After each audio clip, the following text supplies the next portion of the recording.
Welcome welcome welcome in the world of mathematics. आप सबका स्वागत है।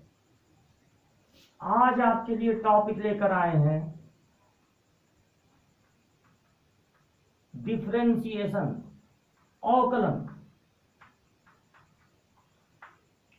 इससे पहले कि ये टॉपिक शुरू करें, कैसे हैं आप लोग? उम्मीद है सब लोग अच्छे होंगे, सब लोग ठीक होंगे। अच्छे तो नहीं कह सकते क्योंकि यार अभी डिफरेंशिएशन पढ़े नहीं, अभी कैसे अच्छे हो सकते हो? अच्छा होने के लिए मैथमेटिक्स को अच्छा करना पड़ेगा, और मैथमेटिक्स की सोल आत्मा होती है डिफरेंशिएशन। अब जब डिफरेंशिएशन पढ़े नहीं तो ठीक हो गए, अच्छे नहीं हो गए। अच्छा होने के लिए डिफरेंशिएशन पढ़ना पड़ेगा। क्यों? क्योंकि हमारी आगे की पूरी पढ़ाई डिफरेंशिएशन पर डिपेंड करेगी। डिफरेंशिएशन चाहे यूपी बोर्ड का हो, चाहे सीबीएसई बोर्ड का हो, चाहे आईएससी बोर्ड का हो। यूपी बोर्ड बहुत सारे राइटर हैं, विद्या प्रकाशन की बुक है, मधुर गुप्ता की बुक है। सीबीएसई बोर्ड चाहे आर.एस. अग्रवाल की बुक हो या आर.डी. शर्मा की बुक हो। 12th लेवल हम लोग यहाँ पर स्टार्ट कर रहे हैं। 12th लेवल, ये वीडियो 12th लेवल के लिए है। या आईएससी बोर्ड, एमएल अग्रवाल या और भी कुछ राइटर हैं, ज्यादा पॉपुलर एमएल अग्रवाल हैं, और भी राइटर हैं पॉपुलर हैं।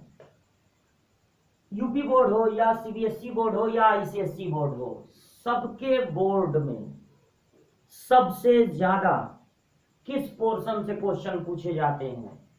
कैलकुलस से। कैलकुलस, जिसको हिंदी में कहते हैं कलन, जिसकी शुरुआत होती है डिफरेंशिएशन से, लिमिट से। कैलकुलस का जन्म हुआ, सबसे पहले पढ़ाया गया लिमिट, जिसको हिंदी में कहते हैं सीमा। सीमाओं का ज्ञान पहले ही करा दिया गया। लिमिट, ये वो वाली सीमा नहीं जो बॉर्डर वाली होती है सीमा। ये लिमिट क्या है?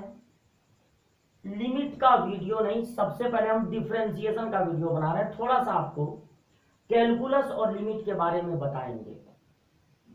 इतना ही क्वेश्चन आपको बता दिए जाएंगे, इतना एग्जाम्पल दे दिया जाएगा, क्वेश्चन लगवा दिया जाएगा कि आप किसी भी बोर्ड के स्टूडेंट हैं, डिफरेंशिएशन में आपको कोई दिक्कत नहीं आएगी। ऐसी उम्मीद हम करते हैं। अपने तरफ से पूरा प्रयास करेंगे कि आपको डिफरेंशिएशन का A to Z यहां बता दिया जाए। चूंकि डिफरेंशिएशन जो है क्लास 11th में ही शुरू हो गया था। डिफरेंशिएशन के सारे फार्मूले क्लास 11th में डिराइव कर दिए गए थे, सिद्ध कर दिया गया था। लेकिन उन फार्मूलों पर आधारित क्वेश्चन 12th में भी है। तो सबसे पहले स्टार्ट करते हैं। कैलकुलस जो बुक है उसकी स्टार्टिंग थोड़ा सा समझते हैं। 5 मिनट का टाइम लगेगा, उसको समझ लिया जाए। देखिए होता क्या है, एक फलन है हमारे पास, फंक्शन, और ये जो फंक्शन है is not defined at x equal to 2। देखो ध्यान से देखो, x की जगह 2 रखने पर डिनोमिनेटर 0 हो जा रहा है, हर शून्य हो जा रहा है, डिनोमिनेटर इज 0। इसलिए ये फंक्शन x बराबर 1 कहो अभी रख दें, 2 कहो अभी रख दें, 4 कहो अभी तुरंत बताते हैं क्या आंसर होगा। लेकिन अगर कहोगे 2 रखने के लिए 2 मत कहना, 2 पर ये फंक्शन डिफाइन नहीं। अच्छा, अब क्या कहोगे? कहोगे सर इसको लिख दीजिए x प्लस 2, x माइनस 2, और x माइनस 2 से x माइनस 2 को कैंसिल कर दीजिए, बचेगा x प्लस 2। अब रख दीजिए 2। अब रख दीजिए 2 और कह दीजिए कि आंसर है 4। तो थोड़ा रुको रुको रुको, थोड़ा रुको। अगर तुमने ऐसे कर दिया तो हम कहेंगे गलत किए हो। अरे कहाँ गलत कर दिए? क्या x² - 4 को x + 2 × x - 2 नहीं लिख सकते हैं? बिल्कुल लिख सकते हो। क्या x - 2 से x - 2 कैंसिल नहीं हो सकता है? कभी कभी हो सकता है और कभी कभी नहीं हो सकता। अगर x की वैल्यू 2 है, ध्यान से सुनना, अगर x की वैल्यू 2 है तो x - 2 कैंसिल नहीं होगा। क्यों? क्योंकि 5 से 5 कैंसिल हो सकता है, 100 से 100 कैंसिल हो सकता है, बट 0 से 0 कैंसिल नहीं होता। 0/0 होता है नॉट डिफाइंड। 0/0 होता है नॉट डिफाइंड। डिनोमिनेटर न्यूमिनेटर दोनों 0, तो नॉट डिफाइन होता है। अच्छा, हुआ क्या? जब x की वैल्यू 2 है, देखो जब x की वैल्यू 2 है तो यह 0 हो जाएगा और 0 से 0 कैंसिल नहीं होता। तो यह एक फंक्शन है जो 2 पर डिफाइन नहीं है। अब छोड़ो 2 पे डिफाइन नहीं, आप कहोगे छोड़ दीजिए सर 2 पे नहीं डिफाइन है, मत हो, 1 रखवा लीजिए, 2 रखवा लीजिए, 4 रखवा लीजिए, मत रखवाइए 2। लेकिन अगर एक एक्सपेरिमेंट किया जाए, x और ये फंक्शन यानी x² - 4 x - 2, x की वैल्यू 2 मत रखो, 2 से थोड़ा कम रखो और धीरे धीरे इस वैल्यू को 2 की ओर टेंड करो, 2 की ओर बढ़ाओ। देखो ये वैल्यू धीरे धीरे 2 की ओर बढ़ रही है। यहां 1.99 के बाद 1.998 भी ले सकते हो, 1.9997 भी ले सकते हो, कोई जरूरी नहीं है। 9 लकी नंबर नहीं है मेरा कि बार बार 9 ले रहे हैं। कुछ लेना था, चलो 9 नहीं ले लिया। बस ये दिखना चाहिए कि वैल्यू धीरे धीरे 2 की ओर बढ़ रही है, टेंड्स टू 2 है। तो क्या होगा?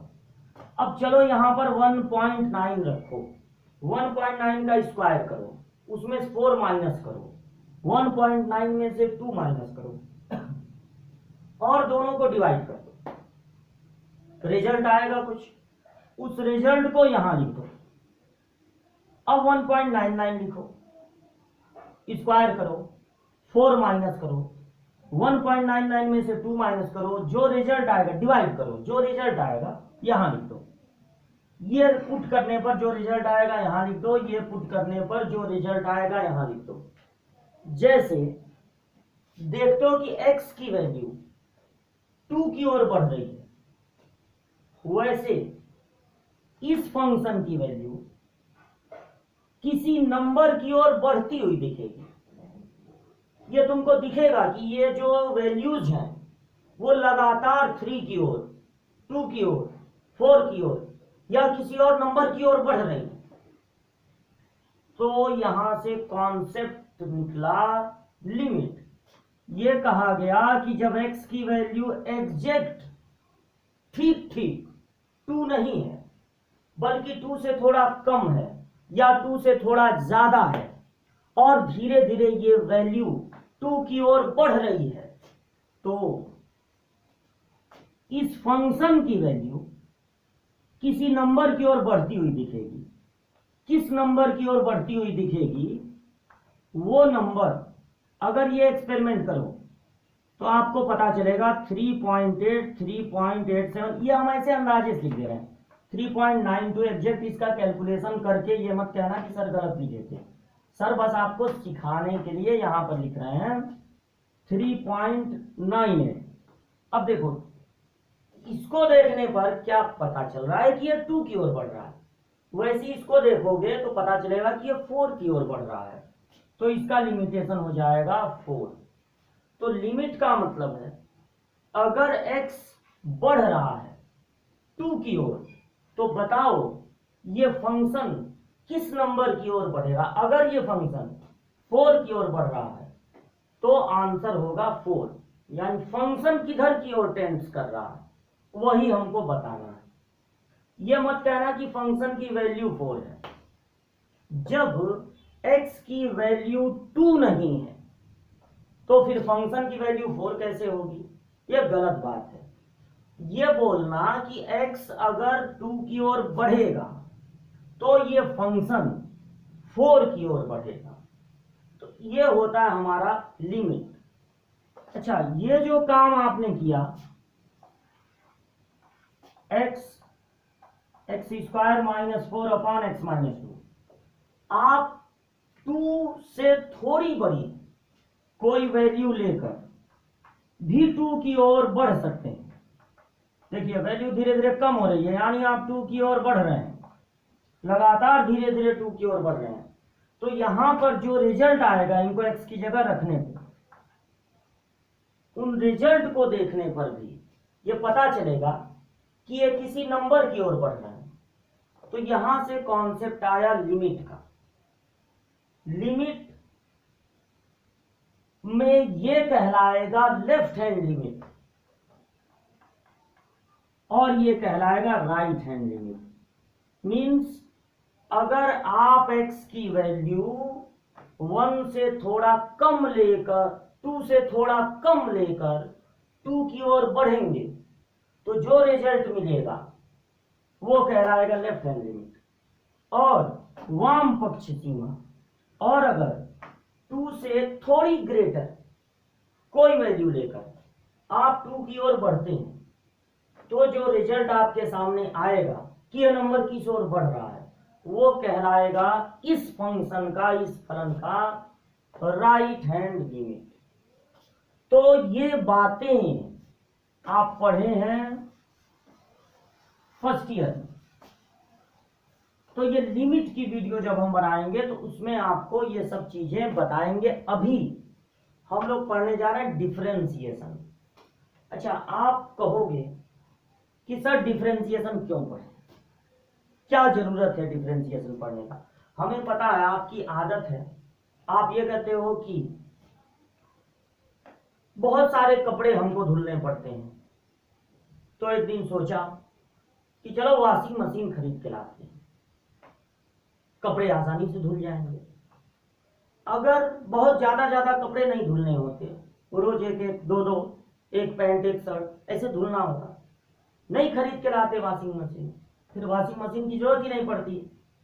तो जब हमें कोई काम करना होता है तो हम कोई नई चीज खरीद के लाते हैं उसका यूज करने के लिए। तो आप ये सोचते हैं कि डिफरेंशिएशन का यूज कहां होगा, मतलब आप सर डिफरेंशिएशन पढ़ाने से पहले हमको ये बताइए कि इसका कहां यूज हो सकता है, तो थोड़ा हमारा मन लगे डिफरेंशिएशन पढ़ने में। जब हमको यही नहीं पता रहेगा कि आगे चलकर इसका क्या यूज होने वाला है तो आखिर हम डिफरेंशिएशन क्यों पढ़ें। तो देखिए सबसे पहले आपको बताते हैं कि डिफरेंशिएशन कहां कहां यूजफुल होगा। डिफरेंशिएशन अगर पढ़ लो तो कहां कहां आपकी हेल्प करेगा दूसरे चीजों को पता लगाने में। अब डिफरेंशिएशन कपड़ा धुलने में नहीं हेल्प करेगा, वो वॉशिंग मशीन एक एग्जाम्पल था, लेकिन डिफरेंशिएशन कहीं तो मदद करेगा। तो सुनो, गौर से सुनो, डिफरेंशिएशन की मदद से आप 25 का क्यूब रूट निकाल सकते हो। अगर डिफरेंशिएशन पढ़ लिए तो डिफरेंशिएशन की मदद से आप किसी ऐसे नंबर का क्यूब रूट निकाल सकते हो जिसका क्यूब रूट आप फैक्टराइजेशन से इस तरह से नहीं निकाल पाते, उन नंबरों का भी क्यूब रूट तुम डिफरेंशिएशन से निकाल सकते हो। Cube root, fourth root, 10th root, ये सब काम तुम डिफरेंशिएशन की मदद से कर सकते हो। तो क्या अब डिफरेंशिएशन शुरू किया जाए? बस क्यूब रूट निकालने के लिए। अच्छा, और कंफ्यूजन है, लो और कंफ्यूजन दूर करो। tan 45 की वैल्यू जानते हो, याद करते हो कि tan 45 की वैल्यू 1 होती है। चलो tan 46 का बताओ, जल्दी बताओ tan 46 की वैल्यू क्या होती है? नहीं याद है? tan 46 की वैल्यू बताने के लिए tan के चार्ट की जरूरत पड़ेगी। चलो अब ये बता दिए कि डिफरेंशिएशन पढ़ लोगे तो tan 46 की वैल्यू भी निकाल सकते हो बिना tan के चार्ट के। tan 46, tan 47, tan 48 की वैल्यू निकाल लोगे।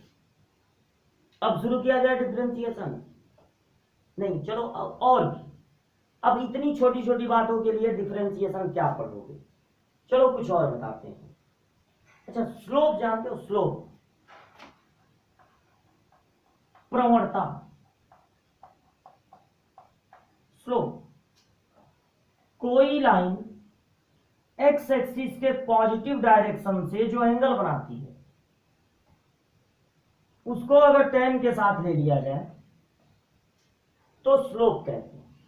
अब लाइन चैप्टर में लाइन पढ़े होगे फर्स्ट ईयर में, लाइन चैप्टर में क्या पता है कि स्लोप की क्या इंपॉर्टेंस होती है? चलो बताते हैं।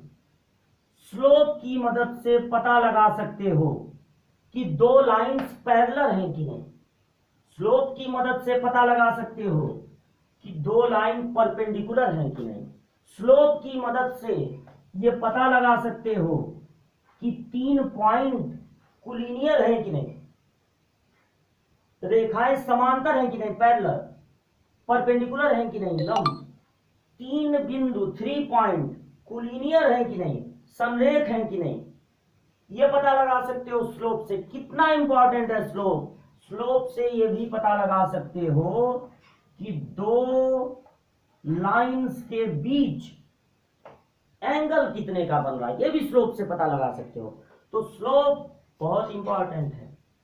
और अभी बता देते हैं, बहुत आगे चल के जानना है, लेकिन चूंकि एक मन में बात है कि आखिर हम डिफरेंशिएशन क्यों पढ़ें, तो चलो हमने बता दिया कि डिफरेंशिएशन ही स्लोप होता है।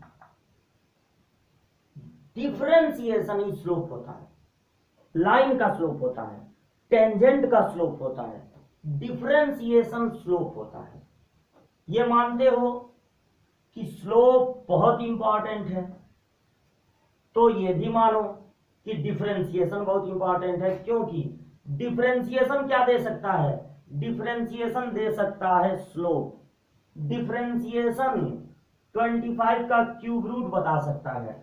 डिफरेंशिएशन tan 46 cos 31 sin 62 की वैल्यू बता सकता है। यार वैल्यू बता सकता है, जिस वैल्यू के लिए चार्ट ले लेके, साइन कॉस टेन का चार्ट ले लेके घूमते, घूमना नहीं पड़ेगा, मतलब ऐसे घूमो, चार्ट लेके मत घूमो, तो डिफरेंशिएशन ये सब बता सकता है। डिफरेंशिएशन बहुत कुछ कर सकता है।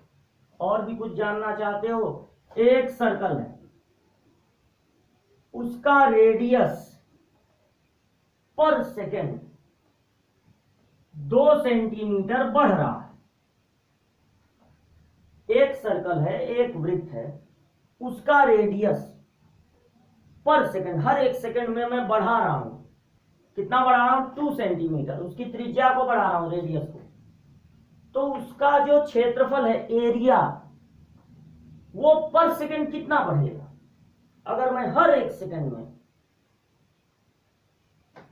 सेकेंड में सर्कल के रेडियस को 2 सेंटीमीटर बढ़ाऊं, एरिया पर सेकेंड कितना बढ़ेगा? बता सकते हो? नहीं बता सकते? डिफरेंशिएशन बताएगा। डिफरेंशिएशन पढ़ लो, डिफरेंशिएशन स्लोप बताएगा, ये सब वैल्यू बताएगा, रेट बताएगा कि अगर रेडियस इस रेट से बढ़ रहा है, तो अगर स्फीयर है तो उसका वॉल्यूम किस रेट से बढ़ेगा, ये बताएगा। और भी बहुत कुछ बताने वाला है डिफरेंशिएशन। तो डिफरेंशिएशन मैथमेटिक्स की आत्मा है, सोल है। डिफरेंशिएशन पढ़ लो, बोर्ड में भी बहुत सारे क्वेश्चन डिफरेंशिएशन से रिलेटेड पूछे जाएंगे, कंपटीशन में भी पूछे जाएंगे। तो अब तो सेटिस्फाई हो कि डिफरेंशिएशन पढ़ लेना चाहिए या अभी भी कोई डाउट है? मेरे ख्याल से सारा क्लास एग्जाम्पल में ही चला जाएगा, क्या क्या कर सकते हो। थोड़ी देर के लिए अब ये मान लो कि डिफरेंशिएशन से बहुत कुछ हो सकता है, क्या क्या होगा ये भी जानना है। लेकिन डिफरेंशिएशन होता क्या है? डिफरेंशिएशन की डेफिनेशन क्या है? देखो, डिफरेंशिएशन होता है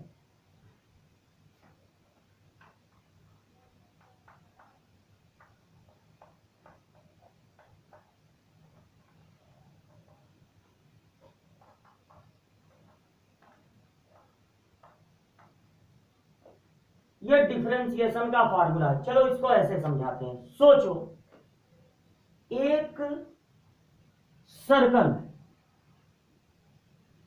और उसका रेडियस 7।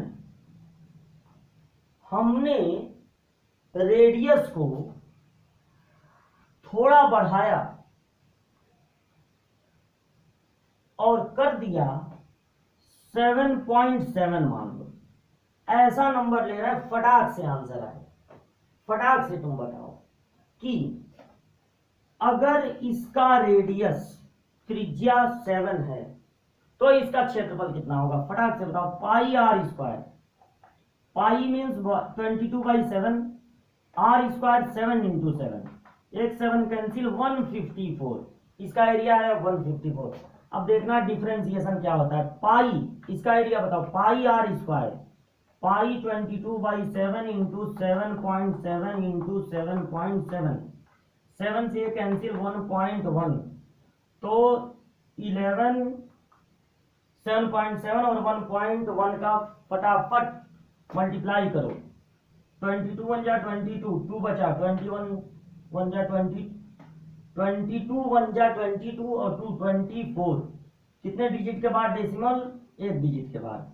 अब इसमें किससे मल्टीप्लाई करना है? 7.7 से। 14 को 4 1 बचा, 28, 29 को 9 2, 7 2 जा 14 और 2 16, 7 2 जा 14 को 4 1, 7 4 जा 28।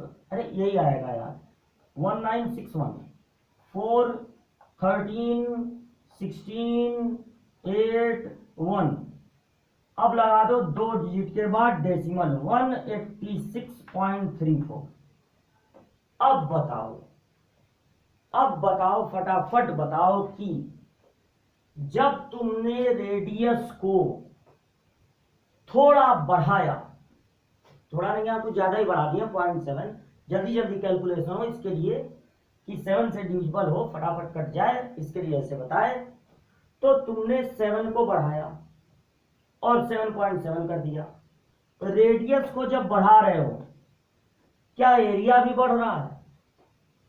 हाँ, बढ़ रहा। देखो 154 से बढ़कर इतना हो गया। रेडियस को आपने कितना बढ़ाया? 0.7, तो क्या एरिया भी 0.7 बढ़ा? अगर रेडियस को 0.7 बढ़ाए, एरिया बढ़ा, जितना रेडियस को बढ़ाए उतना ही बढ़ा?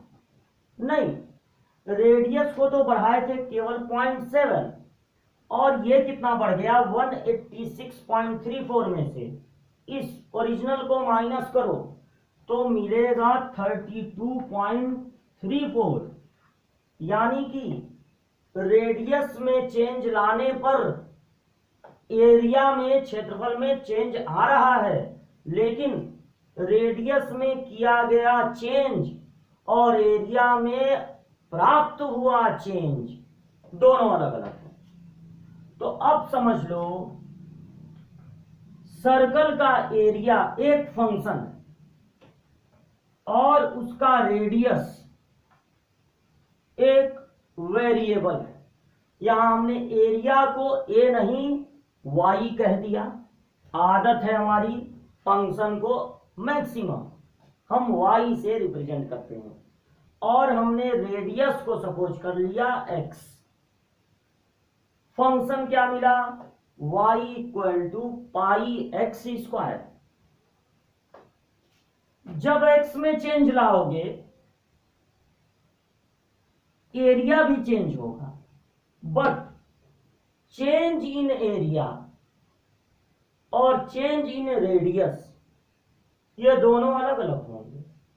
तो जब आप वेरिएबल को चेंज करते हो, ध्यान से सुनना, बहुत ध्यान से सुनना, जब आप वेरिएबल को चेंज करते हो, थोड़ा बढ़ाते हो या थोड़ा कम करते हो, इसको कम भी कर सकते थे, तो जो फंक्शन है वो भी कम या ज्यादा होगा, लेकिन फंक्शन में चेंजिंग और वेरिएबल में चेंजिंग, फलन में परिवर्तन और चर में परिवर्तन दोनों एक तरह के नहीं होंगे।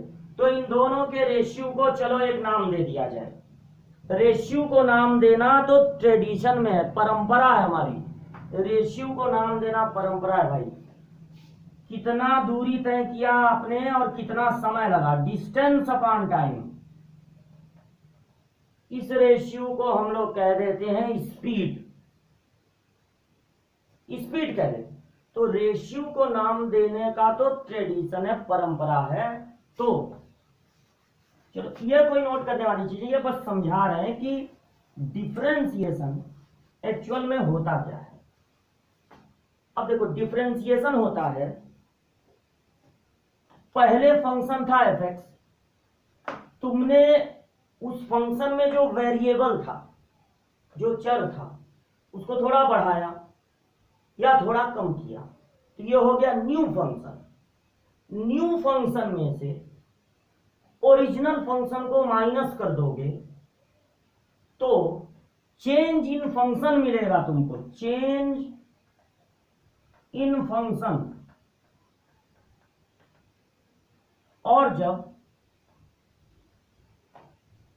सोचो वेरिएबल पहले x था, तुमने x प्लस एच कर दिया, तो नए में से ओरिजिनल को माइनस करोगे तो h मिलेगा, या x था हल्का सा कम करके x माइनस एच कर दिए, तो नए में से, न्यू में से ओरिजिनल को माइनस करोगे तो माइनस एच मिलेगा। यानी नीचे क्या है, change in function, change in function, sorry variable. Differentiation क्या होता है, चेंज इन फंक्शन, फंक्शन में जो चेंज आया और वेरिएबल में जो चेंज किए हो, जानबूझ के किए हो, रेडियस को बढ़ाए हो, रेडियस को कम किए हो, जानबूझ के किए हो, तो चेंज इन फंक्शन और चेंज इन वेरिएबल के रेशियो को डिफरेंशिएशन करेंगे। डिफरेंशिएशन आपसे कहना है इसको, अगर जो चेंज तुम लाए हो उसको जीरो की ओर टेंड किया जाए, यानी कि वेरिएबल में किए हुए चेंज को बढ़ाया जाए जीरो की ओर। कोई पूछे कि डिफरेंशिएशन क्या होता है, तो डिफरेंशिएशन होता है डिफरेंस इन फंक्शन और डिफरेंस इन वेरिएबल। बहुत बार डिफरेंस आ रहा है, इसका नाम ही डिफरेंस है, बहुत अच्छा नाम रख दिया। देखो ऊपर डिफरेंस है माइनस, और नीचे ऐसे अचानक में प्लस एच माइनस एच रख दिया, लेकिन ये भी डिफरेंस है, तो ऊपर भी डिफरेंस नीचे भी डिफरेंस, तो बड़ा अच्छा नाम रख दिया है डिफरेंशिएशन। अब प्रपोर्शन से सन को ले लो, मतलब उसके बेटे को, नहीं बेटा नहीं, थोड़ा सा काट के प्रपोर्शन में से ले लो, प्रपोर्शन में से ले लो, और ऊपर डिफरेंस है नीचे डिफरेंस है, तो दोनों को जोड़ जाड़ के एक नाम बनाना है, अब नाम बना दो डिफरेंशिएशन। तो डिफरेंशिएशन क्या है, difference in function upon difference in variable, इनके रेशियो को कहते हैं डिफरेंशिएशन। अगर x में किया हुआ चेंज जीरो की ओर बढ़े। अब ये तुमने देखा डिफरेंशिएशन। अच्छा, फिर कंफ्यूज हो गए कि क्यों डिफरेंशिएशन पढ़ रहे हैं। चलो फिर से सुनो क्यों डिफरेंशिएशन पढ़ रहे हैं। आगे कुछ काम आएगा या ऐसे ही पढ़ ले रहे हैं इसको, भाई बहुत काम आने वाला है। अब ये सोचो, बड़े दिनों से जानते हो कि स्पीड क्या होती है। स्पीड होती है डिस्टेंस अपॉन टाइम। चाल होता है दूरी बटे समय। अब सोचो दूरी क्या है। मान लो हम यहां खड़े हैं, 9 बज रहे हैं, हम यहां खड़े हैं, 9 बज रहे हैं, अभी बजा नहीं 9 ज्यों बजा, घड़ी की तरफ देख रहे थे, ज्यों 9 बजा हम चलना शुरू किए, थोड़ी दूर जाकर रुक गए। जब हम रुके तो तुमने देखा 9:02 हो रहे थे। अब हम कितना दूर चले यह तुम कैसे निकालोगे। हम कितना दूर चले कैसे निकालोगे। अच्छा, उसके लिए कोई मीटर इंची टेप कुछ ले आओ। तो देखो मेरे पीछे एक दीवार है, दिख नहीं रही होगी, मेरे पीछे एक दीवार है। जब 9 बजने वाले थे, इस दीवार से, जो मेरे पीछे दीवार है, उस दीवार से हम सपोज करो, मान लो 1 मीटर के डिस्टेंस पर है। उस दीवार से हम 1 मीटर के डिस्टेंस पे हैं। अब जैसे 9 बजा हम चलना शुरू किए और तुमने देखा 9:02 पर हम रुक गए। तो फिर तुमने देखा कि उस वाल से, उस दीवार से हमारी दूरी इस समय 3 मीटर है। तो ये बताओ हम कितना मीटर चले, ये कैसे निकालोगे। देखो दीवार से फाइनल पोजीशन 3 मीटर की दूरी पर है और उसी दीवार से हमारी इनिशियल पोजीशन, प्रारंभिक स्थिति 1 मीटर थी। तो तुमने डिस्टेंस सेलेक्ट किया 2, तुमने डिस्टेंस फाइंड किया 2। अब ये बताओ डिस्टेंस फाइंड करने के लिए तुमने क्या किया। डिफरेंस किया यार, डिफरेंस। देखो 3 में से 1 को माइनस कर दिए। अच्छा, कहोगे कि दीवार ना रहे पीछे, तो अरे कोई खंबा होगा, अपनी दीवार नहीं होगी, किसी और का मकान होगा। चलो यहीं से इंची टेप रख दो, यहां 0 रख दो, ठीक है। यहीं से कैलकुलेट करो जहां मैं खड़ा था, यहां पे मीटर रखे और देखे कि 2 मीटर पे मैं जाके रुक गया। मतलब 0 पे था तो 2 मीटर पे जाके रुक गया। तो ये 2 कैसे आया। ये 2 ऐसे आया कि तुमने 2 में से इस बार 0 को माइनस किया। अरे माइनस कर नहीं रहे हो, बहुत समझदार हो, तुरंत समझ गए कि ये 0 वो 3 या वो 2। तो सर 2 मीटर चले हैं, लेकिन एक्चुअल में तो यही किए ना कि 2 में से 0 को माइनस किए। तो ऊपर क्या है, डिफरेंस। तो भाई ऊपर डिफरेंस है, ऊपर डिफरेंस है। अब नीचे देखो, जब 9 बजा तुरंत हम चलना शुरू किए और 9:02 पर हम रुक गए। तो बताओ सर कितनी देर चले, क्या बोलोगे सर कितनी देर चले। 9:02 चले नहीं, 9:02 में से, यानी कि फाइनल टाइम में से इनिशियल टाइम को 9 को माइनस करोगे, 9:02 में से 9 बजे को माइनस करोगे तो तुमको पता चल जाएगा कि सर 2 मिनट चले। 2 मिनट में, बहुत धीरे धीरे चल रहे थे सर, 2 मिनट में 2 मीटर की दूरी उन्होंने तय की। तो इन दोनों के रेशियो को क्या कहोगे, स्पीड कहोगे ना। स्पीड, स्पीड यानी चाल कहोगे। तो यानी कि चाल भी होती है difference in speed upon difference in time. अब सोचो, अब सोचो, थोड़ा आगे की बात सोचो। ये बताओ कि जब स्पीड होता है डिस्टेंस अपॉन टाइम, वेलोसिटी वेग होती है डिस्प्लेसमेंट अपॉन टाइम, विस्थापन बटे समय। तो ये भी डिफरेंस है, ये भी डिफरेंस है। तो आगे चलकर थोड़े बड़े हो जाओगे, 2-3 दिन और बड़े हो जाओगे, तो क्या ये स्पीड पता लगाने में तुम्हारी मदद नहीं करेगा, करेगा। तो अभी हमने शुरू में बताया कि स्लोप निकालने में मदद करेगा। अब तुम देख रहे हो स्पीड निकालने में मदद करेगा, क्योंकि ऊपर है डिफरेंस, नीचे है डिफरेंस, ये है डिफरेंशिएशन में और स्पीड में भी है। यानी आगे चलकर वेलोसिटी और स्पीड भी बताएगा हमारा प्यारा डिफरेंशिएशन। तो अब तो मूड बना लियो कि हाँ डिफरेंशिएशन पढ़ ही लेना चाहिए। तो ये डिफरेंशिएशन का बेसिक फार्मूला है, इसको कहते हैं फर्स्ट प्रिंसिपल।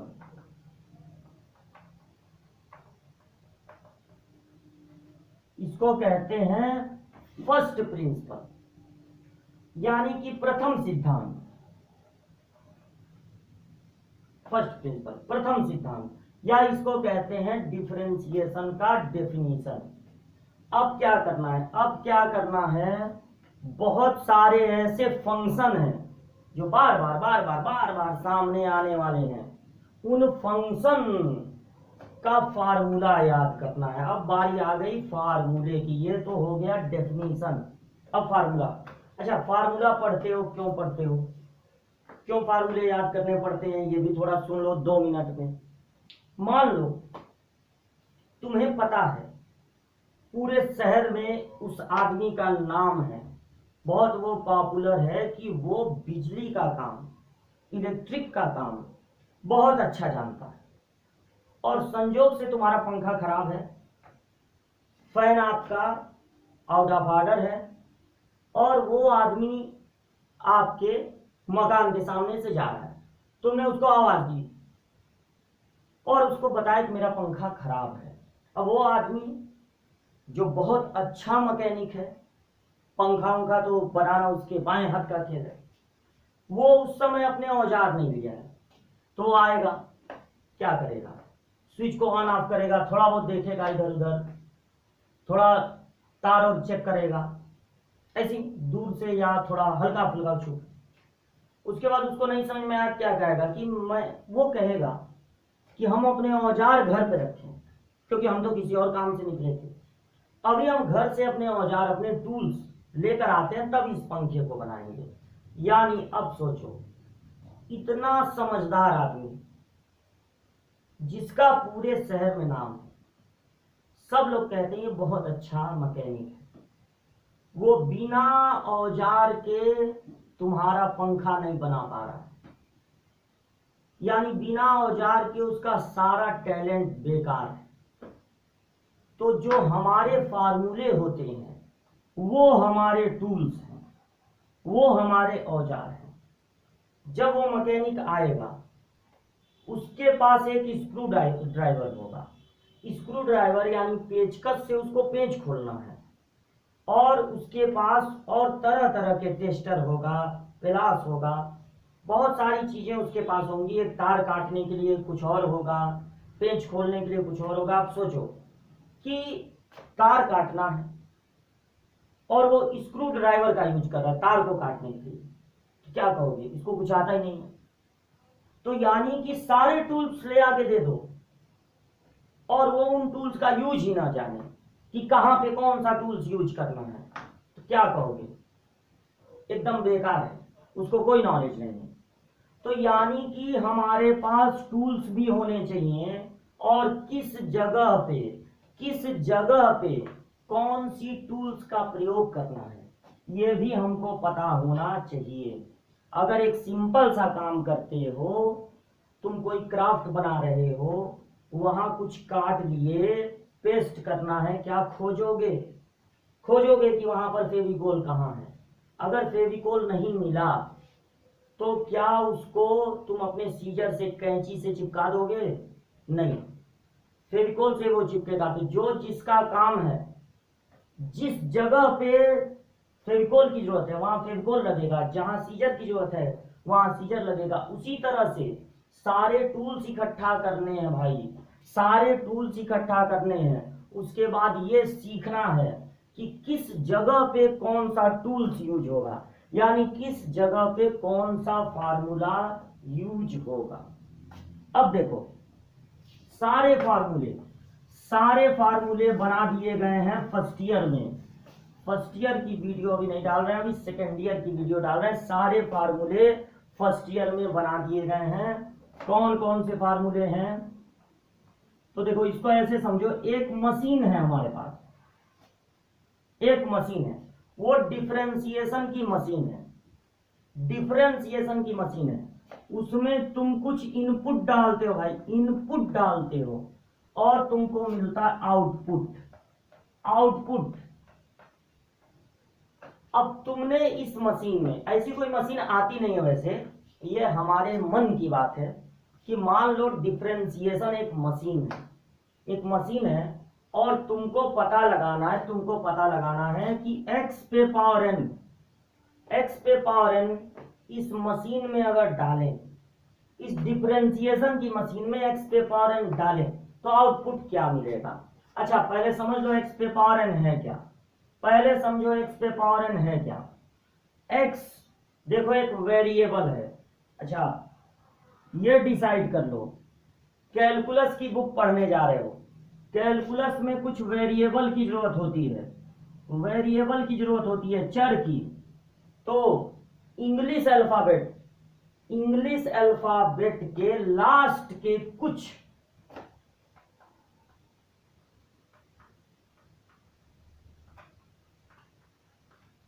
ये जो x है, y है, z है, इसके अलावा u v theta phi, angle की भी जरूरत पड़ती है, थीटा फाई, इन सबको ये बुक, कैलकुलस की बुक, चर के रूप में, वेरिएबल के रूप में प्रयोग करता है।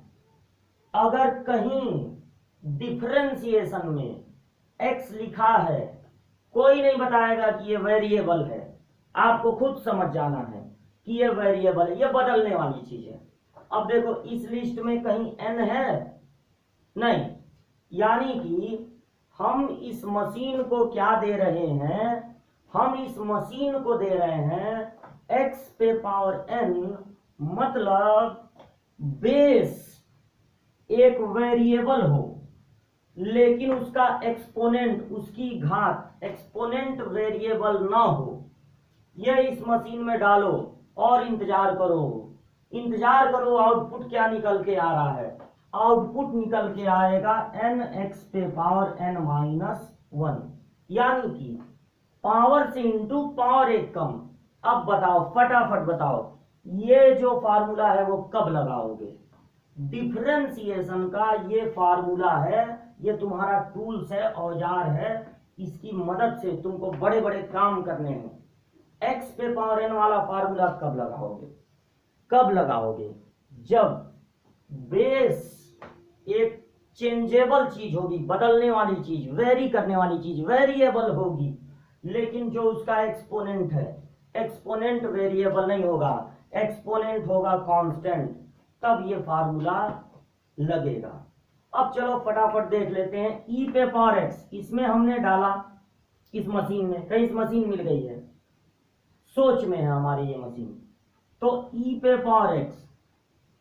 अब e पे पावर x की कहानी भी सुन लो, हालांकि फर्स्ट ईयर में तुमको पढ़ना चाहिए था e पे पावर x क्या होता है, लेकिन हम बता देते हैं। देखो 1 लिखो, x लिखो, x स्क्वायर लिखो, x क्यूब लिखो, ऐसे जिंदगी भर लिखते रहो, जिंदगी भर लिखो, और इनके बीच में लगा दो प्लस, प्लस लगाते जाओ, और जो नंबर है ना पावर में, उसी के फैक्टोरियल से डिवाइड कर दो। यानी यहाँ फैक्टोरियल 3 से, यहाँ फैक्टोरियल 2 से, यहाँ फैक्टोरियल 1 से। और ये काम कब तक करना है, ये काम जीवन भर करना है, मतलब ये जाएगा इन्फिनिटी तक, इन्फिनिटी तक ये जाएगा। ये एक्सपेंशन, ये प्रसार बहुत खास है, इसी को कहते हैं e पे पावर x। इसी एक्सपेंशन को, इसी प्रसार को कहते हैं e पे पावर x। अब देखो यहां से आप निकाल सकते हो e की वैल्यू, बड़ा मेहनत का काम है।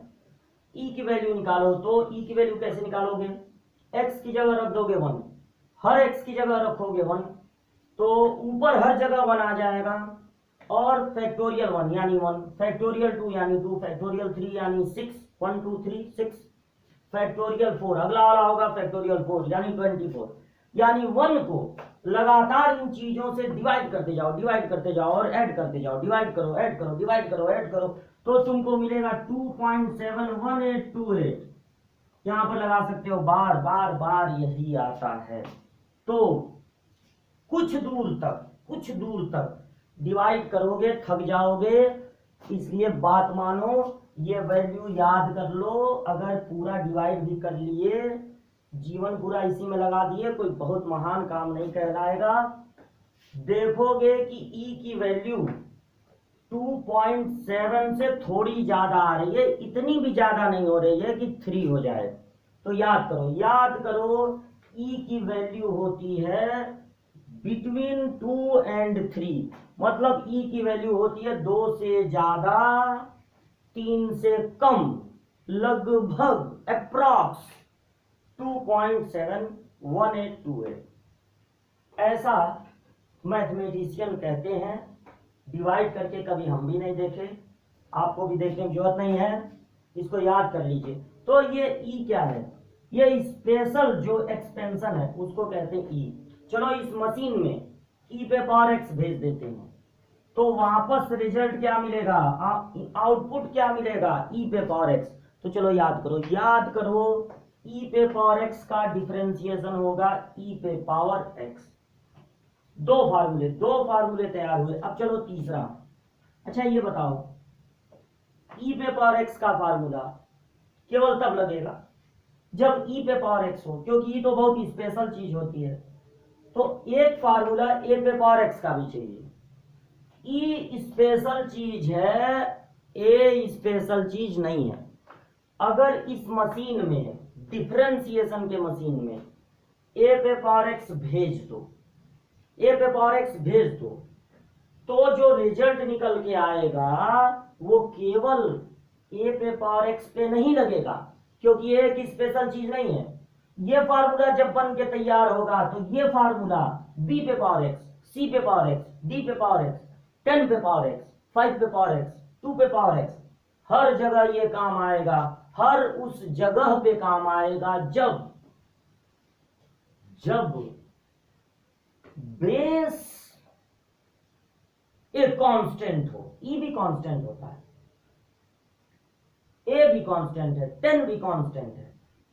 ये फार्मूला तब काम आएगा जब बेस में कांस्टेंट हो और एक्सपोनेंट में वेरिएबल हो, चर हो। और ये फार्मूला कब काम आएगा, जब उल्टा हो, बेस में वेरिएबल हो और एक्सपोनेंट में कांस्टेंट हो। तो ए पे पावर एक्स इस मशीन में भेजो, इस मशीन में ए पे पावर एक्स भेजोगे, मिलेगा ए पे पावर एक्स लॉग ए बेस ई, ए पे पावर एक्स लॉग ए बेस ई। तीन फार्मूलों का रिवीजन हमने कराया।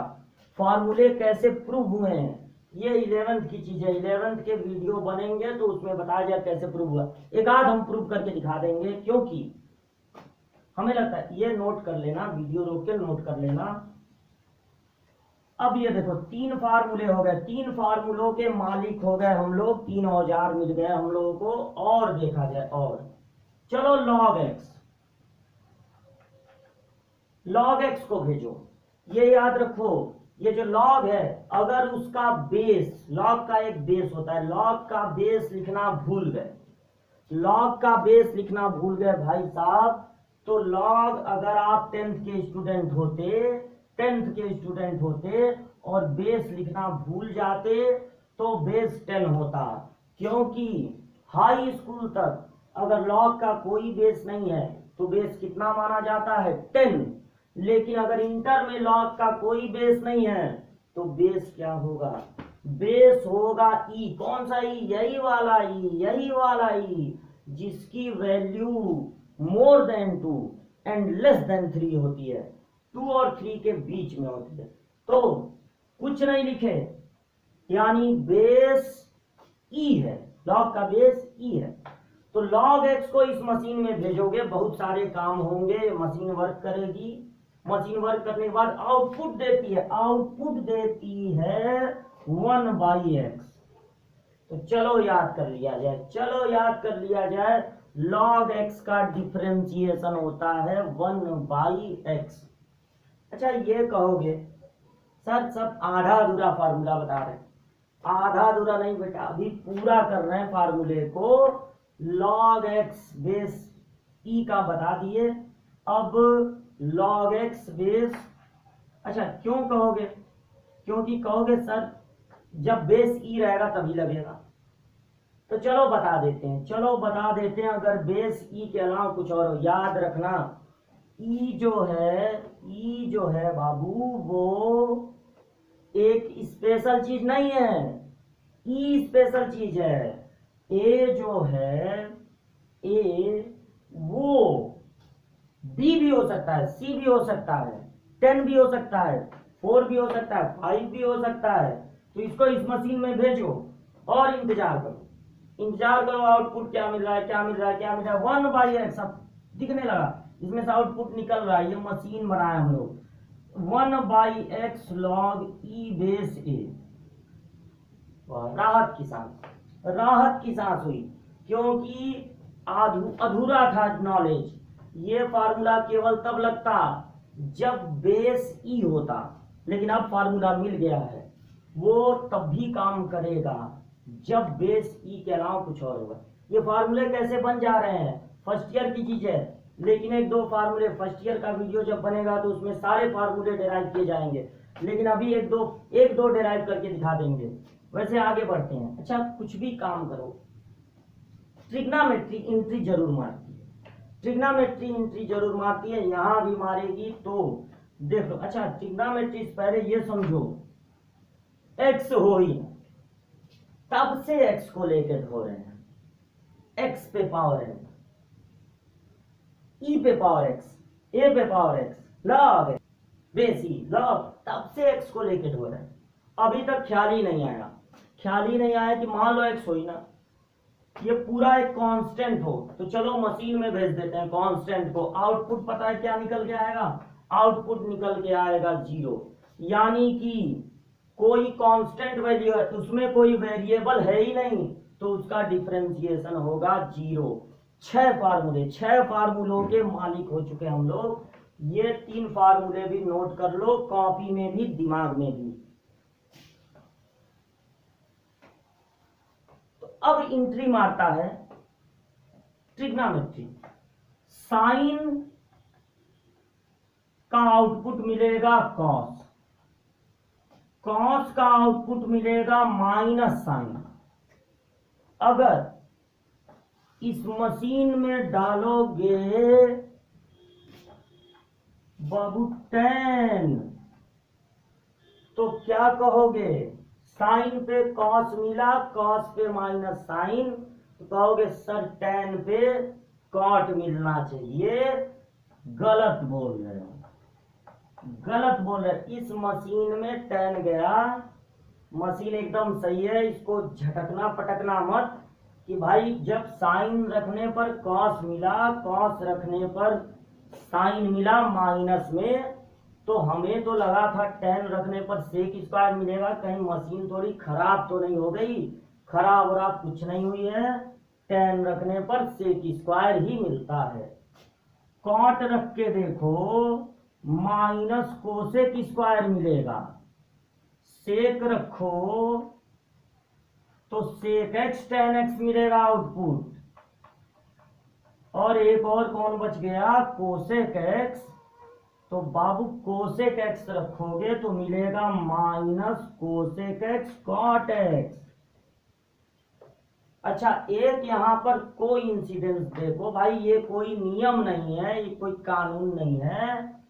एक कोई इंसिडेंस देखो कि जितना ट्रिग्नोमेट्री सी से शुरू होता है, जितना ट्रिग्नोमेट्री सी से शुरू होता है, ये थोड़ा कंफ्यूज हो गया, इसका ये होगा, इसका ये होगा, ये रखने पर ये मिलेगा, ये रखने पर ये मिलेगा। चलो यहीं लिख देते हैं, कौन कौन सा बचा था, सेक एक्स का सेक एक्स tan एक्स और कोसेक एक्स का minus cosec x cot x.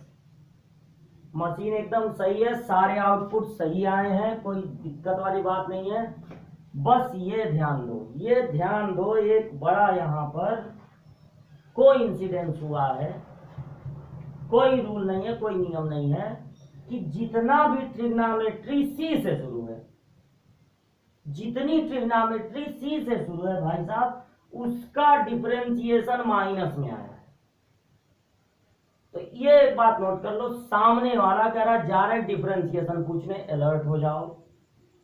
और अगर सामने वाला ट्रिग्नोमेट्री का डिफरेंशिएशन पूछ रहा है, जैसे ही उसके मुंह से सी वाला कोई ट्रिग्नोमेट्री निकला, मतलब cos x निकला, cos x, cot x, cosec x। थोड़ी देर के लिए दिमाग शांत कर लो, फटाक से माइनस बोलो। जैसे ही उसके मुंह से निकले सी वाला शब्द, तुरंत माइनस बोल दो। अभी उसका पूरा भी ना हो, नहीं, इंतजार कर लेना कि वो पूरा बोल दे।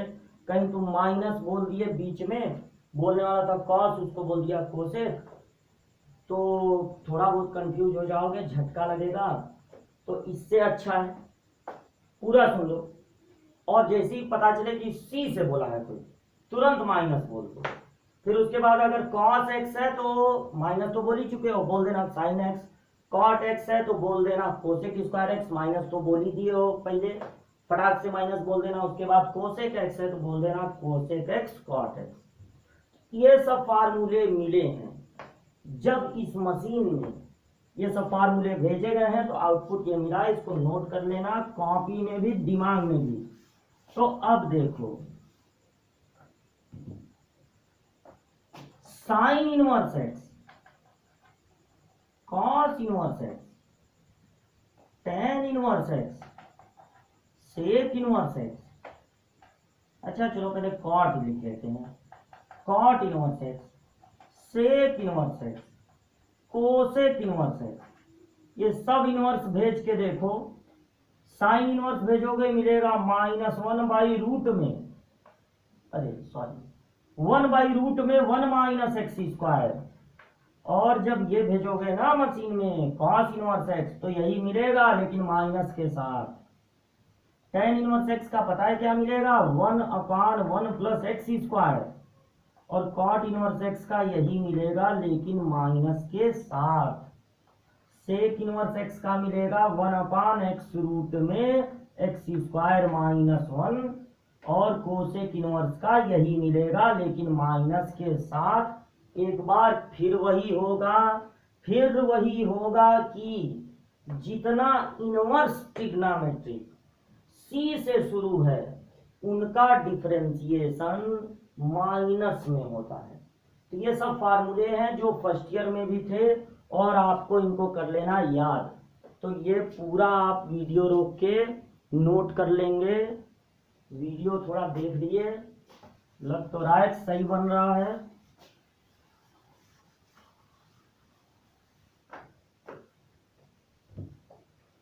तो अब आप हर क्यों का जवाब चाहते हैं। आप ये नहीं बर्दाश्त करते हो कि हमको बता दिया जाए साइन एक्स का कॉस एक्स होता है, हमको ये भी बताओ साइन एक्स का कॉस एक्स क्यों होता है। तो क्यों का जवाब तो फर्स्ट ईयर में है, लेकिन चलो एक आध आपको करके दिखा देते हैं। मान लो हमारा फलन है, फंक्शन है साइन एक्स, और आप चाहते हो कि इसका डिफरेंशिएशन हम पता लगाएं क्या होता है। आखिर ये साइन एक्स उस मशीन में गया तो मशीन ने क्या क्या किया, कैसे बाहर कॉस एक्स आया भाई, ये पता लगाना चाहते हो तो सुनो। पहला काम करना पड़ेगा कि फंक्शन में वेरिएबल को एक्स को थोड़ा बढ़ाना पड़ेगा या घटाना पड़ेगा। मन करे बढ़ाओ, मन करे घटाओ, तुम्हारी मर्जी, दोनों काम मत करना, या तो बढ़ाना या तो घटाना। चलो हम बढ़ा के बता देते हैं, तुम घटा के लगा लेना, दोनों से रिजल्ट एक ही आएगा, हम दोनों विचार मिलेंगे। अच्छा चलो फंक्शन को थोड़ा बढ़ा दिया, अब चलो चला जाए डिफरेंशिएशन के पास। डिफरेंशिएशन से मार्क के लाया जाए। डिफरेंशिएशन का फार्मूला, डिफरेंशिएशन बराबर होता है new function minus original function by h tends to 0। अब फटाफट बताओ, बिना देर किए बताओ क्या है new function, sine x plus H. बस यहीं से देख के नोट कर लेना है, minus original function sine x by H और एच टेंड्स टू 0। अब लिमिट निकालना है इसका। लिमिट है फर्स्ट ईयर की चीज। लिमिट में बड़े बुजुर्ग कहे हैं कि अगर h बढ़ रहा हो 0 की ओर तो h की जगह 0 ही रख देना। बड़े बुजुर्ग क्या कहें सुनना चाहिए। बड़े बुजुर्ग कहें कि h अगर बढ़ रहा हो 0 की ओर एच अगर बढ़ रहा है जीरो की ओर तो एच की जगह जीरो रख देना, लेकिन कोशिश करना कि एच की जगह जीरो रखने पर डिनोमिनेटर हर शून्य न हो, डिनोमिनेटर जीरो न हो। तो अब ये कहोगे कि सर जब एच की वैल्यू जीरो नहीं है क्यों एच की जगह जीरो रखना? तो बाबू ये बात तो फर्स्ट ईयर में क्लियर की गई है लिमिट चैप्टर में। लिमिट चैप्टर में क्लियर किया गया है कि वो जो नहीं शुरू शुरू में बॉक्स बनाए थे 1.99 1.9 1.99, तो वो बॉक्स बनाने में बड़ा टाइम लगता है। तो हमारे समझदार समझदार मैथमेटिशियन ने कहा कि बाबू वो बॉक्स बनाओगे तो उस बॉक्स से पता चलेगा 4 की ओर बढ़ रही है, उस बॉक्स को बनाने में बड़ा टाइम लगेगा, उस टेबल को बनाने में बड़ा टाइम लगेगा, इतना टाइम मत खर्च करो। अगर एच बढ़ रहा है जीरो की ओर तो एच की जगह जीरो ही रख दो। मेन बात सुनिए, अगर एच बढ़ रहा है जीरो की ओर तो एच की जगह जीरो ही रख दो। उस टेबल से जो आंसर मिलता वही आंसर तुम्हें तब भी मिलेगा जब तुम एच की जगह जीरो रखोगे। यानी h इक्वल टू जीरो नहीं है, लेकिन रख देना क्योंकि वो टेबल बनाने में बहुत टाइम लगेगा। तो ये h की जगह हम जीरो रख देंगे। लिमिट पर ज्यादा चर्चा नहीं करेंगे क्योंकि चैप्टर है डिफरेंशिएशन। लिमिट का वीडियो बनेगा, उसमें इस पर खूब चर्चा की जाएगी। अभी जान लो कि h की जगह जीरो रखना है, लेकिन डिनोमिनेटर जीरो नहीं होना चाहिए। तो अब क्या करें?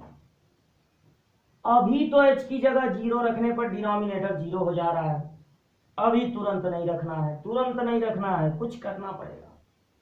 कुछ ऐसा करना पड़ेगा कि h की वैल्यू जीरो रखने पर डिनोमिनेटर हर जीरो ना हो। तो अब क्या करें? तो उन्हीं बड़े बुजुर्गों ने जिन्होंने कहा था h की जगह जीरो रख देना, वही लोग, वही कुछ मैथमेटिशियन दो साइन को माइनस करने का फार्मूला भी बना के गए। चलो भाई फटाफट फार्मूला लिख लो। साइन सी माइनस साइन डी, दो साइन को माइनस करने का फार्मूला, पहले कॉस होता है याद कर लो, फिर साइन होता है। जब साइन सी माइनस साइन डी का फार्मूला होता है तो पहले कॉस होता है, बाद में साइन। कॉस के साथ सी प्लस डी, साइन के साथ होता है सी माइनस डी। ओके, आगे बढ़ो। अपान एच लिख के तैयार।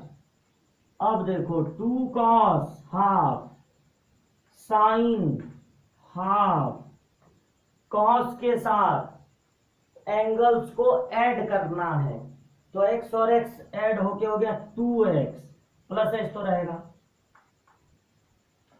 ओके, अब c में से d को माइनस करना है, तो जब इसमें से इसको माइनस करोगे x x कटेगा, हो जाएगा h हो गया। अब देखो भाई कितना बढ़िया चीज है, कितना बढ़िया चीज है। अब एक और फार्मूले की जरूरत, एक और फार्मूले की जरूरत।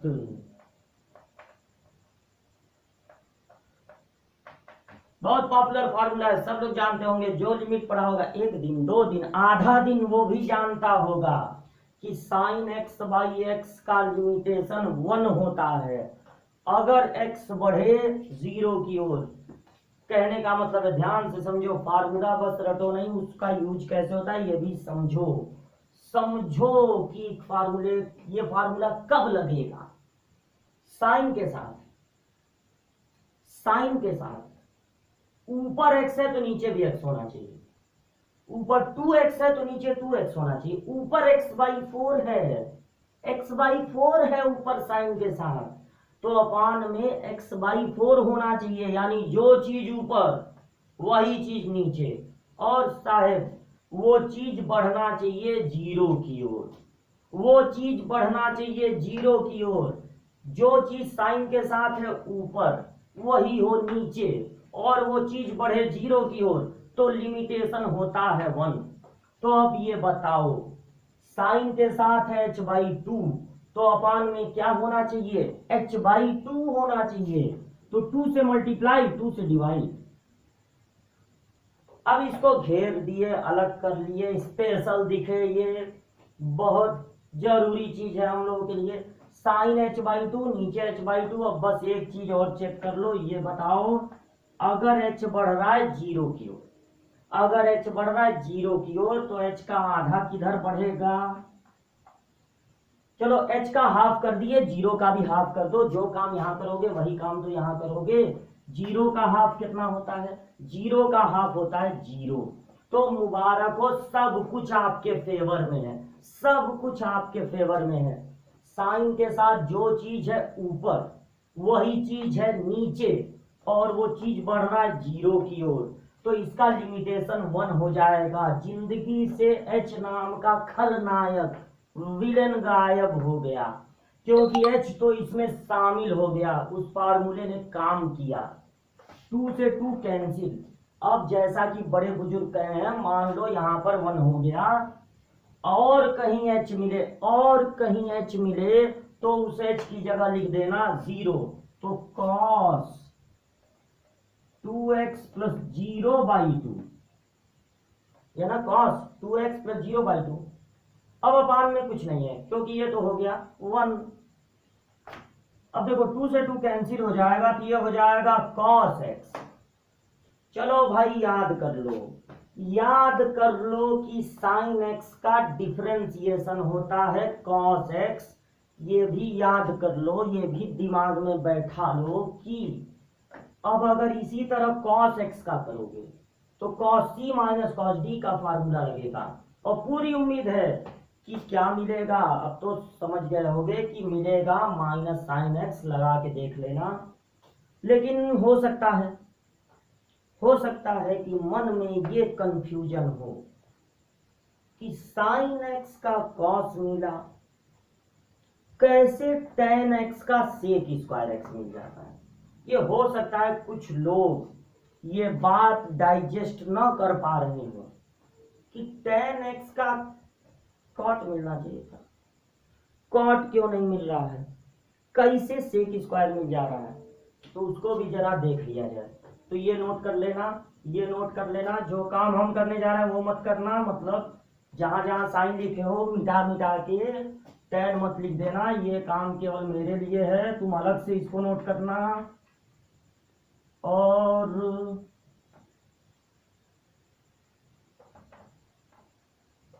ये देखो फटाफट यहां पहुंच गए।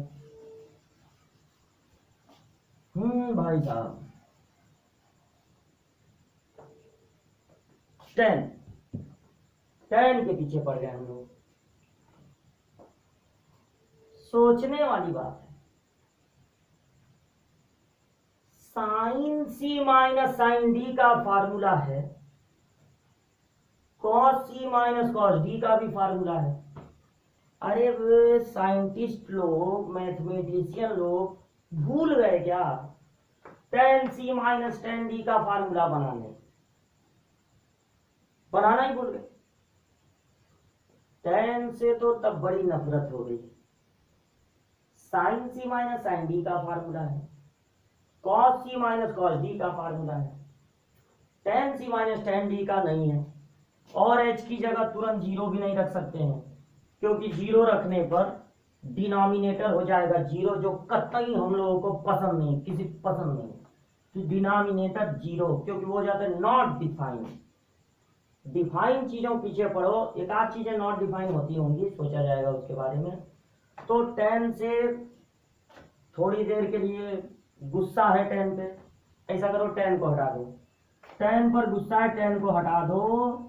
और सुनो, थोड़ा पेज ओज भी बचाना चाहिए, इसको 1/h लिख लो, कोई दिक्कत नहीं होगी, क्योंकि h अपान में है, अभी भी अपान में है, तब भी अपान में था, इसलिए दोनों में कोई फर्क नहीं है। टेन से थोड़ी नफरत होगी, टेन को बदल दो साइन बाई कॉस में।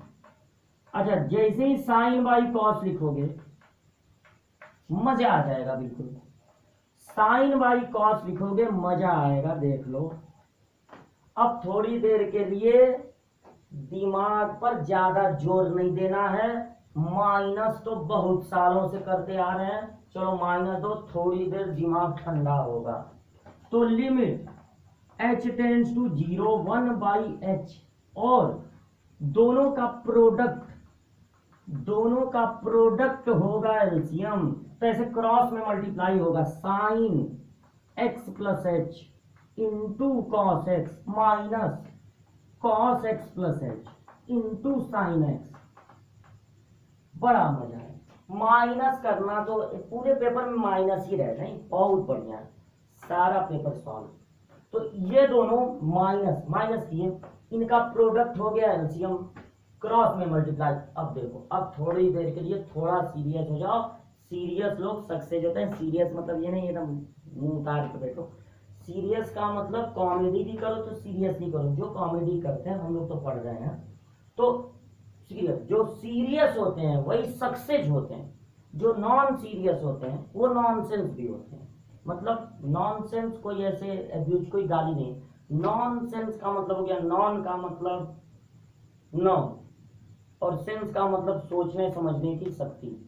मतलब जो सीरियस है वही सक्सेस होंगे। बहुत सीरियस हो जाओ, पढ़ाई को लेकर सीरियस हो जाओ, पढ़ाई मजे से करो। जितना मजे से करोगे उतना मजे से हम पढ़ाएंगे और हर एक डाउट क्लियर करेंगे। देखो ये फार्मूला कैसे बना ये बता रहे हैं। फर्स्ट ईयर की अगर ये क्लास होती, डिफरेंशिएशन उसमें बहुत थोड़ा सा होता है, पूरा डेराइव करते। वैसे कोशिश करेंगे कि सेकेंड ईयर में भी डेराइव कर दें, लेकिन अभी डेराइव करेंगे। कुछ लोग कहेंगे कि फार्मूला तो हम लोग फर्स्ट ईयर में पढ़ ही चुके हैं सर, दोबारा दोबारा पढ़ा रहे, मजा नहीं आ रहा। थोड़ा सा मजा भी लाना जरूरी है स्टार्टिंग में। और उसके बाद तो हम सीरियस पे बात कर रहे थे कि सीरियस हो जाओ, पढ़ाई को लेकर सीरियस हो जाओ, टाइम खर्च करो पढ़ने पे, फार्मूलों को याद करो, फार्मूलों को कैसे लगाया जाता है ये सीखो, प्रोसेस को याद करो कि पहले क्या करना है, एक्स को थोड़ा बढ़ाना है, फिर क्या करना है, नए फंक्शन में से पुराने फंक्शन को माइनस करना है by h, h tends to 0। तो ये सब प्रोसेस दिमाग में बैठाओ, बहुत इंपॉर्टेंट है ये सेकेंड ईयर आपके लिए, और यही आपका बेस मजबूत करेगा। तो फिर हम लोग मिलेंगे आईआईटी की क्लास में। आईआईटी करिए, इंजीनियर बनिए, सब लोग बड़े बड़े सपने देखिए, पूरे भी करने की कोशिश कीजिए और पूरा भी होगा। बस स्टेप बाय स्टेप बढ़ते रहिए। अब देखिए अगला स्टेप, बड़ी खुशी हुई, बड़ी खुशी हुई इस लाइन को देखकर, आप भी खुश हो जाइए। साइन ए, क्या खास बात है इसमें, sign A cos B minus cos A sine B, ये फॉर्मूला होता है, ये फॉर्मूला होता है। अच्छा थोड़ी देर बीच बीच में कुछ बातें बताते रहते हैं आपको, मोटिवेशन बहुत जरूरी है। मोटिवेट मतलब जो आप कर रहे हैं उससे अच्छा कुछ है नहीं दुनिया में। अगर आप ये मानोगे कि हम एक रेलवे स्टेशन पर बैठे हैं, ट्रेन का इंतजार कर रहे हैं, आपको पता है दुनिया में सबसे बोरिंग काम क्या होता है? दुनिया में सबसे बोरिंग काम होता है स्टेशन पे बैठ के ट्रेन का इंतजार करना। लेकिन वहां भी बैठे बैठे देखो कहीं कोई गिरता हुआ दिखाई दे जाएगा, कहीं कोई ऐसा दिखाई देगा कि बच्चा बड़ा बैग पकड़ा है और माँ बाप छोटे छोटे बैग पकड़े हैं, वो बेचारा घसीटते हुए, कुछ ना कुछ वहां पर इंटरटेनमेंट तुमको मिलेगा टाइम पास करने के लिए। कभी गौर करना है इस पे, अगर वहां भी इंटरेस्ट लोगे तो वहां भी तुम्हारा घंटा 2 घंटा कट जाएगा, ट्रेन आती रहेगी, वहीं पर कुछ हंसी मजाक हो जाएगा। लेकिन अगर ये बैठे बैठे सोचते हो अब तक नहीं आई, अब तक नहीं आई, अब तक नहीं आई, तो दूसरे जगह पर ध्यान ही नहीं जाएगा ना, सारा ध्यान उस बोरिंग से काम पर जाएगा कि हम इंतजार कर रहे हैं, इंतजार कर रहे हैं, इंतजार कर रहे हैं। वहां भी कुछ इंटरेस्टिंग हो सकता है, यहाँ भी बहुत कुछ इंटरेस्टिंग हो सकता है। डिफरेंशिएशन एक बहुत इंपॉर्टेंट टॉपिक है, तो हर एक स्टेप को समझो। अच्छा चलते हैं आगे बढ़ते हैं। Sign A cos B minus cos A sine B, ये फार्मूला होता है, सबके जबान पे आ गया होगा, सब वहां बैठे बैठे जो ये वीडियो देख रहे हैं सबके जबान पे आ गया होगा। क्या आया? Sign A minus B, sign A cos B minus cos A sine B, ये फार्मूला होता है साइन ए माइनस बी का। कहिए ए की जगह क्या लिखें? एक्स प्लस एच, और बी की जगह क्या लिखें? Minus x, plus x minus x cancel. अब यहाँ पर थोड़ी देर के लिए दुखी हुए थे, टेन को देखकर कुछ ज्यादा ही नर्वस हो गए थे, सोच रहे थे हे भगवान फार्मूला क्यों नहीं बनाया गया टेन सी माइनस टेन डी का, लेकिन यहाँ जब पहुंचे एकदम खुश हो गए होगे ये देखकर कि ऊपर है साइन एच, नीचे है h, sine h by h. अब देखो ये तो पिछले वाले क्वेश्चन से भी अच्छा है यार, साइन से भी बढ़िया है ये, क्योंकि वहां तो थोड़ी मेहनत करनी पड़ी थी, वहां था साइन के साथ एच बाई टू, तो नीचे 2 से इंटू 2 से डिवाइड। यहाँ तो कुछ नहीं करना है साहब, यहाँ कुछ नहीं करना है। ये देखिए स्पेशल चीज, ऊपर है साइन एच, नीचे एच, और साइन एच बाई एच का लिमिटेशन 1 होगा अगर एच बढ़े 0 की ओर, तो इसका लिमिटेशन हो गया 1। और याद है ना बड़े बुजुर्ग क्या कहे हैं कि अगर एच बढ़ रहा हो 0 की ओर, एच की जगह 0 रख देना, 0 रख देना। तो यहां पर क्या हो गया, ये हो गया 1, इस एच की जगह रख दिए 0, cos x का इंटू कॉस स्क्वायर एक्स। तो भाई साहब 1 बाई कॉस होता है सेक स्क्वायर एक्स। तो tan x का डिफरेंशिएशन देखें, हमने पहले ही कहा था मशीन में कोई खराबी नहीं है, जितना फार्मूला निकला है बिंदास उसको याद कर लो। अगर ये देख लिए कि फार्मूला कैसे बना है तो भी अगर याद नहीं करोगे, सब लोग जानते हैं कि 17 का टेबल अगर लिखना है तो बार बार 17 जोड़ते जाओ, तो बार बार 17 जोड़ते जाओ, तो क्या 17 का टेबल नहीं याद करना पड़ेगा? क्या फटाफट याद जोड़ जोड़ के बता दोगे? नहीं, फार्मूला अगर बन भी गया, फार्मूले को बनाते हुए देख भी लिए, तो भी फार्मूला याद करना पड़ेगा। अपना नाम भले भूल जाओ आज के बाद, ये याद रखना tan x का डिफरेंशिएशन होता है सेक स्क्वायर एक्स। तो ये पहला डिफरेंशिएशन का video for class 12, UP board, CBSE board, ICSE board, किसी बोर्ड से कोई भी किताब रखे हो, ये हम पूरा बता देंगे। उसके बाद तुम बुक लगाना, उम्मीद है 90% क्वेश्चन लगा लोगे, 100% क्वेश्चन लगा लोगे। कुछ 2-4 फंसे तो वो तुम कमेंट में पूछ सकते हो, हम अपना नंबर दे देंगे, नंबर से पूछ सकते हो, व्हाट्सएप करके पूछ सकते हो। और एकदम मन से इसको पढ़ो। आज कोई क्वेश्चन नहीं लगा, आज कैलकुलस क्या होता है, लिमिट थोड़ा बहुत, डिफरेंशिएशन, ये सब हमने बताया। ये मत गिनना कि कितने क्वेश्चन लगे हैं, ये बताना कि मजा आया कि नहीं। तो ये जो डिफरेंशिएशन है, ये डिफरेंशिएशन अब पढ़ोगे, मन से पढ़ोगे, ये कसम खाते हुए। अगले क्लास में आना, फिर मुलाकात होगी हम लोगों की, और अगले क्लास में इसके आगे की चीज बताएंगे। Okay, good bye. इसको नोट कर लेना, जो जो नोट करने वाली चीज है वीडियो रोक रोक के नोट कर लेना। के अगली क्लास में मिलेंगे, फिर मिलेंगे।